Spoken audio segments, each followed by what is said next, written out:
Hi, everybody. I'm Dennis Daly. I spent 20 years with United Press International, most of it with the old UPI Radio Network. And my favorite assignment was going on the road producing and hosting American Montage.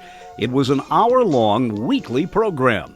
Now here's an edited version of one of those shows. Today's younger generation doesn't know very much about the golden days of radio. It was essentially television without pictures, the theater of the mind. You had to use your imagination. Most of the stars of the golden days of radio are now gone, but a few are still around, including one of the sweetest ladies I've ever met. Her name is Janet Waldo. You may recognize her voice. Here she is playing a high school girl back in 1947 who unexpectedly comes home to find her father has a sick headache. The character's name was Corliss Archer. The show, Meet Corliss Archer. And the young girl was Janet Waldo. Your father came home from the office with a terrible headache.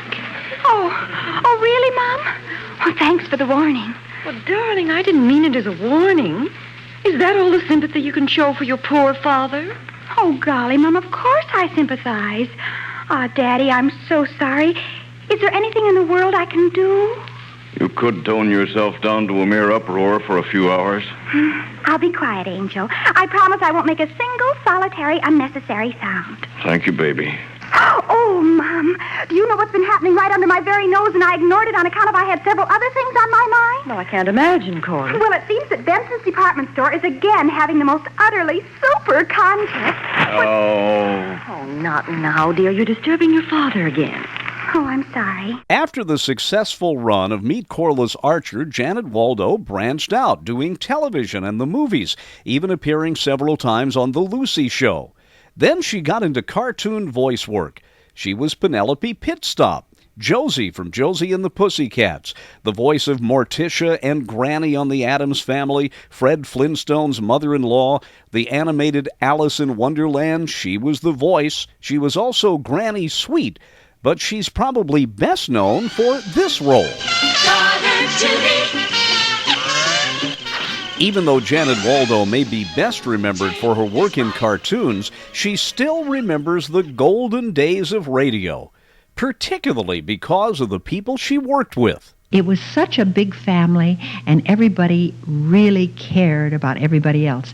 And if you couldn't get the job, you wanted your best friend to get it. I mean, there was not the competitive, aggressive, bad-mouthing of each other. They just was such a wonderful group of people, and they were all just wonderful people. I mean, like Jeanette Nolan. Oh, what a sweetheart. If you could wave a magic wand and go back to any performance or any night in your career, what would you like to do again? Well, I just, of course, I loved everything that I did, but I think what I would really like to do most would be some of the shows that my husband wrote and directed, because they were wonderful acting challenges, and he would allow me to do things that probably nobody else would have given me, such as Roxanne in Cyrano de Bergerac, such as Kathy in Wuthering Heights. I love to do a dramatic show, a really emotional dramatic show, and I would love to do some of those performances again.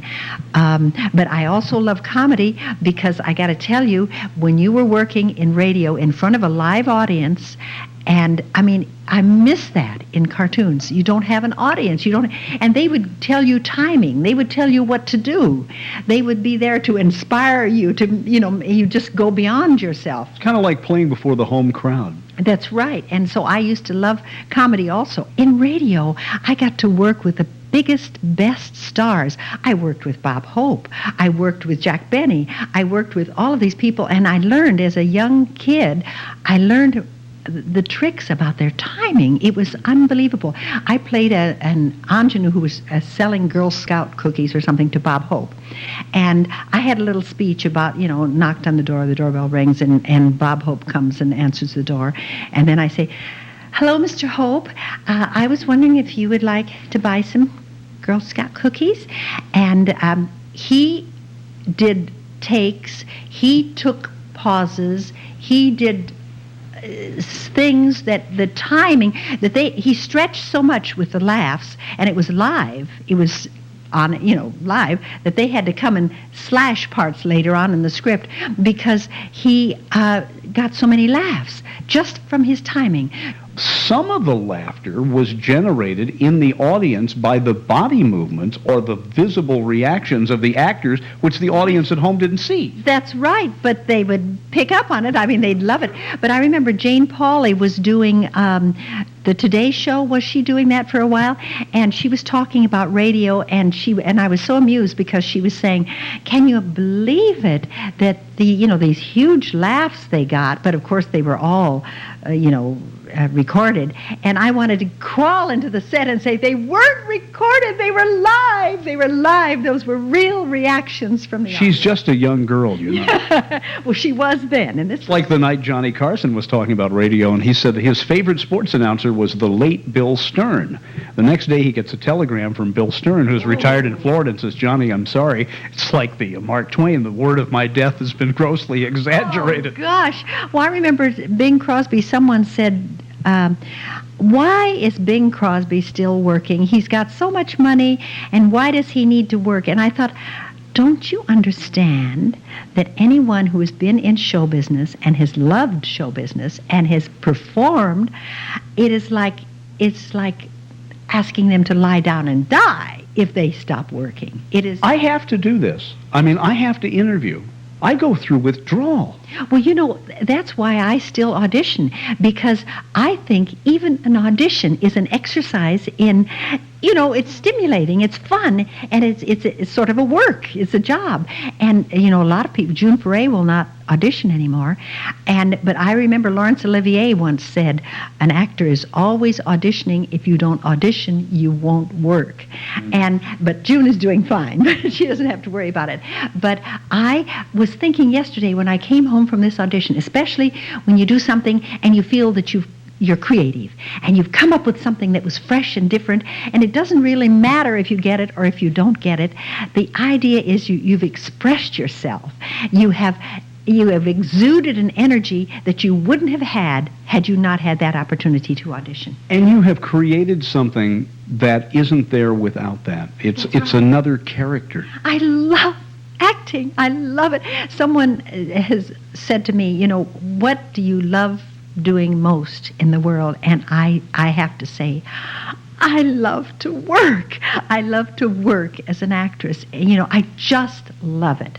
And isn't it sad that a lot of people hear cartoon voices or radio, and for some odd, inexplicable reason, they don't think of it as acting? I know. It bothers me. And you know what?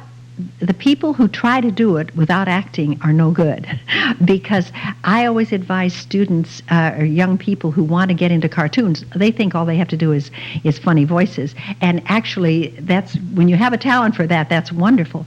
But you have to remember that you have to know how to act in order to bring those characters to life. You just can't sound them. You have to think them, like you were telling me just a minute ago about some of the characters that you have created from people you know. That is the best way to get a character, is to play someone you know, and that's a real person. And then you become that person, and then you have to be wonderful doing it. But if you just try to imitate somebody doing it, but you have to see it in your head. You have to really see that character in order to make it real. And I always say, get acting experience, do little theater, do anything that is going to give you an opportunity to perform, so that when you are working, you can be creative and you can come up with wonderful characters. Janet, I want to thank you for your time, and I wish we could go on for about 6 hours. You're fun to talk to. Well, thank you. You and I mean, we could really go on for about 8 days. Come to Vegas. We'll go to a casino and drive them nuts. I'd love that, because you are such fun to talk to. Thank you very much. Thank you for coming by.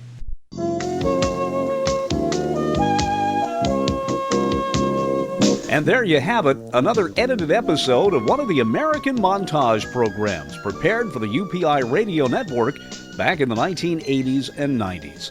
I'm Dennis Daly. Thanks for listening. Thanks for going with me this week. And check YouTube for more American Montage programs.